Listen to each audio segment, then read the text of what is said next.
Hello guys, வணக்கம். Welcome back to my channel. Daily வந்து என்ன சட்னி பண்ணுறது அப்படின்னு குழப்பமாக இருக்கா? இன்றைக்கி வந்து ஒரு சூப்பரான ஒரு பர்ஃபெக்டான ஒரு க்ரீமியாக டேஸ்டியாக ஒரு பொட்டேட்டோ சட்னி தாங்க பண்ண போகிறேன்.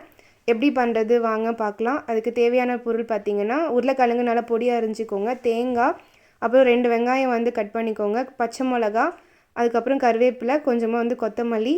அவ்வளோதாங்க. இது ரொம்ப சிம்பிளான இன்க்ரீடியன்ஸ் தான். வாங்க எப்படி செய்யுதுன்னு பார்த்துடலாம். ஃபஸ்ட்டு ஒரு மசாலா அரைச்சிக்கலாம். ஒரு மிக்சர் ஜாரில் வந்து தேங்காய் எடுத்துக்கோங்க, அப்புறம் பச்சை மிளகா. இந்த பச்சை மிளகா தாங்க ஃபுல்லாகவே காரத்துக்கு. அப்புறம் சோம்பு எடுத்துக்கோங்க, அதுக்கப்புறம் வந்து உடச்ச கடலை. இதை வந்து நல்லா வந்து மிக்சியில் நைஸாக வந்து ஒரு பேஸ்ட்டாக அரைச்சி வச்சுக்கோங்க. இப்போ ப்ரிப்பேர் பண்ண ஸ்டார்ட் பண்ணிடலாம்.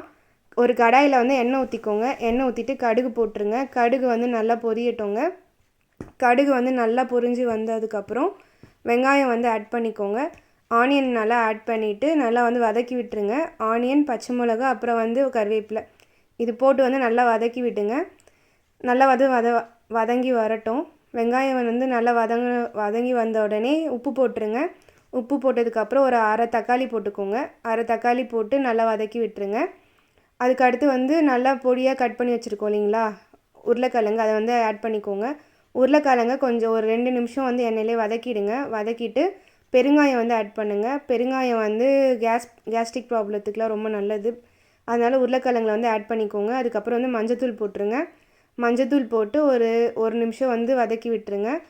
அவ்வளோதாங்க. அதுக்கப்புறம் வந்து தேவையான அளவு தண்ணி ஊற்றிடுங்க. உங்களுக்கு சட்னி வந்து எவ்வளோ அளவு வேணுமோ அதுக்கு தேவையான அளவு தண்ணி ஊற்றிட்டு இது வந்து ஒரு மூடி போட்டு நல்லா வந்து மூடி வச்சுருங்க. நல்லா உருளைக்கிழங்கு வந்து வெந்து வரணும்.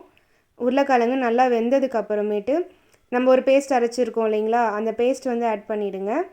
ஆட் பண்ணிவிட்டு நல்லா வந்து கொதிக்க விடுங்க.